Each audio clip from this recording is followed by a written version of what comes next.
মমতা বন্দ্যোপাধ্যায় রাজ্যের মুখ্যমন্ত্রী, তিনি এই রায় শোনার পরে কি বক্তব্য রেখেছেন একবার সরাসরি শোনা যাক। এটা আপনাদের কাছ থেকে প্রথম আমি শুনলাম। আমার রিয়াকশন ইজ ভেরি ক্লিয়ার।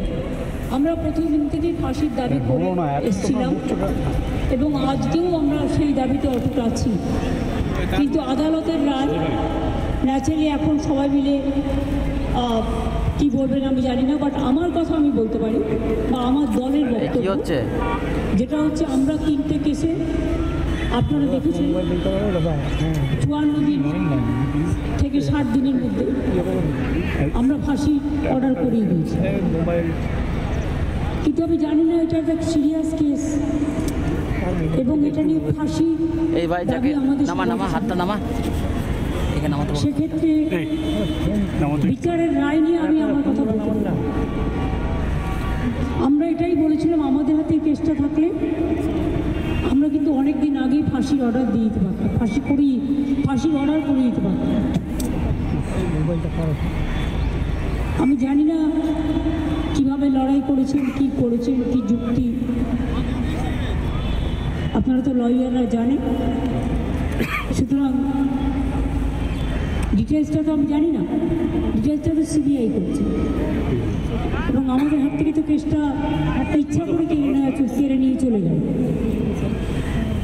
আমরা তো বলেছিলাম আমরা যদি করতে না পারি তাহলে আপনারা সিবিআইকে দিন, আমার কোনো আপত্তি নেই, কারণ আমরা চাই বিচার হোক,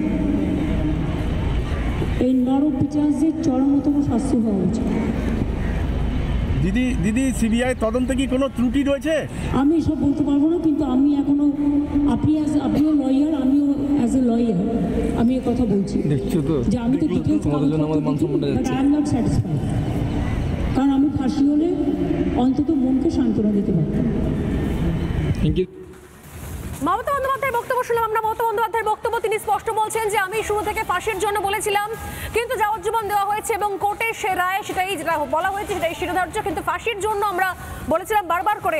আমরা শুরু থেকে এই ঘটনার ক্ষেত্রে যে অভিযোগগুলো করে এসেছি অনির্বাণ, তথ্য প্রমাণ লোপাট, একটা বড় ষড়যন্ত্র, বারবার প্রত্যেক ক্ষেত্রে এখনো পর্যন্ত 42খানা প্রশ্নের উত্তর পাননি অভয়ের বাবা মা, এখনো পর্যন্ত 20খানা প্রশ্নের উত্তর পাননি জুনিয়র ডাক্তাররা, তারপরও সেটার সঠিক তদন্ত হলো, সঠিক বিচার হলো।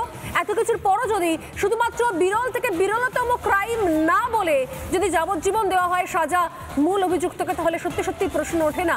ময়ূকের কাছে আসছি, অনির্বাণের কাছে আসবো, তার আগে ময়ূকের কাছে। ময়ূক, একদম, এবং আমরা আবারও বলছি, দর্শকদের বলে রাখছি, কোথাও যাবেন না, তার একটাই কারণ, এই মুহূর্তে শুভ্রাংশু চ্যাটার্জি, অনির্বাণ সিনহা, স্বর্ণালী সরকার, ময়ূক রঞ্জন ঘোষ এবং আমাদের প্রত্যেকটি প্রতিনিধি যারা এই মুহূর্তে লাইভ আছে তাদের মুখগুলো আমরা দেখাবো, তারা যে কথাটা বলছে এটা আপনাদেরই কথা, আপনাদের একাধিক বক্তব্য আমরা শুনিয়েছি এবং বারবার যে কথাটা বলছি যে এখান থেকে যে রায়টা নিয়ে আমরা গোটা দেশের কাছে পৌঁছাবো বা যে খবরটা দেব সেটা আমরা কোন মুখে অভয়ার বাবাকে দেব, যেখান থেকে আমরা দেখতে পাচ্ছি এখানে নির্দিষ্টভাবে লেখা হচ্ছে রেয়ারেস্ট অফ রেয়ার ক্রাইম নয়, এটার পক্ষে বিপক্ষে অনেক যুক্তি, পাল্টা যুক্তি থাকতে পারে, কিন্তু বিচার ব্যবস্থা, তাদের যারা বিশেষজ্ঞরা রয়েছেন, সম্মানীয় যারা বিচার ব্যবস্থার অংশ, যারা স্টেক হোল্ডার্স, তারা এই ব্যাপারটাকে দেখুন।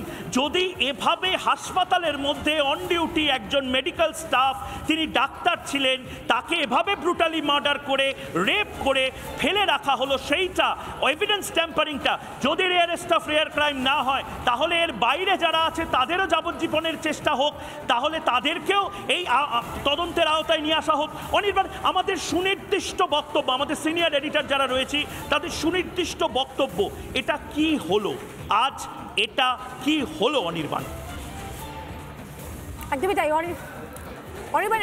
আগে বলছিলে যে বেশ কিছু, স্বর্ণালী তুমি, ময়ূক বলছিল কিছুক্ষণ আগে যে বেশ কিছু লয়ার এমন বলছেন, আইনজীবীরা বলছেন যে যা তথ্য প্রমাণ হাজির করা হয়েছে আদালতে তার ভিত্তিতে। এখানে আমার দুটো বক্তব্য আছে, দুটো কথা আছে শুভ্রাংশু এখানে। আমার এক, তথ্য প্রমাণকে আপাতত সরিয়ে রাখছে, আমি তথ্য প্রমাণের কথা আসছি স্বর্ণালী, ময়ূক, শুভ্রাংশু, কিন্তু যা তথ্য প্রমাণ হাজির করা হয়নি আদালতে, হাজির করার প্রয়োজন নেই। এক, অভয়া কি করতেন? দুই, অভয়া সেদিনকে ওখানে কি করছিলেন? তিন, অভয়া কোথায় খুন হয়েছেন? চার, অভয়া কোথায় তার আগে ধর্ষিতা হয়েছেন? এবং অবশ্যই পাঁচ, অভয়া যেখানে খুন এবং ধর্ষিতা হয়েছেন সেদিনকে তখন তিনি যা করছিলেন, যা করতে করতে ঘটনাগুলো ঘটেছে এবং যা তার পেশা, তাতে এই চারটে জিনিসকে একসাথে করলে 5 নম্বর প্রশ্ন আমার একটাই গিয়ে দাঁড়ায়, এটা কি বিরলতম ঘটনা নাকি নয়? এর জন্য কোনো তথ্য, কোনো প্রমাণ কিচ্ছু লাগে না। অভয়া যে সরকারি চিকিৎসক ছিলেন সেটা নিশ্চয়ই বিচারক জানেন, এটা সিবিআইকে বা কলকাতা পুলিশকে প্রমাণ করার অপেক্ষা রাখে না, প্রমাণের প্রয়োজন ছিল না। অভয়া যে সেদিনকে সরকারি ডিউটিতেও ছিলেন সেটা নিশ্চয়ই মেডিকেল কলেজের দেওয়া নথি অনুযায়ী বিচারক দেখতে পেয়েছেন, এটাও প্রমাণের অপেক্ষা রাখে না। অভয়া যে সেদিনকে ধর্ষিতা এবং খুন হয়েছে সেটা মামলা রায় দেওয়ার সময় তিনি ঘোষণা করেছেন, অর্থাৎ তিনি এই বিষয়ে নিশ্চিত যে অভয়া ধর্ষিতা হয়েছেন এবং তারপরে খুন হয়েছেন। তাহলে এই চারটে যদি মিলে যায় তাহলে এই চারটে যেখানে ঘটেছে, যে অবস্থায়, যে পরিস্থিতিতে ঘটেছে, সেই অবস্থা, সেই পরিস্থিতি, সেই কন্ডিশনগুলো বিরলতম বলে মনে হয় কিনা? তার মানে কি ধরে নিতে হবে এটা যদি বিরলতম না হয়, তথ্য প্রমাণ সরিয়ে রাখছি, তদন্ত সরিয়ে রাখছি, তার মানে কি ধরে নিতে হবে এই মুহূর্তে রাজ্যের সরকারি বেসরকারি সমস্ত ক্ষেত্রে কাজ করা মহিলারা যখন তখন যেখানে সেখানে ধর্ষিতা হতে পারেন এবং তাহলে সেটাকার বিরলতম অপরাধ বলে গণ্য করা হবে না? নানা ধরনের কন্টেন্ট দেখার জন্য লাইক করুন, শেয়ার করুন আমাদের ফেসবুক পেজ, সাবস্ক্রাইব করুন আমাদের ইউটিউব চ্যানেল। পাশাপাশি অন্যান্য ব্রেকিং নিউজের জন্য অবশ্যই চোখ রাখুন রিপাবলিক বাংলায়।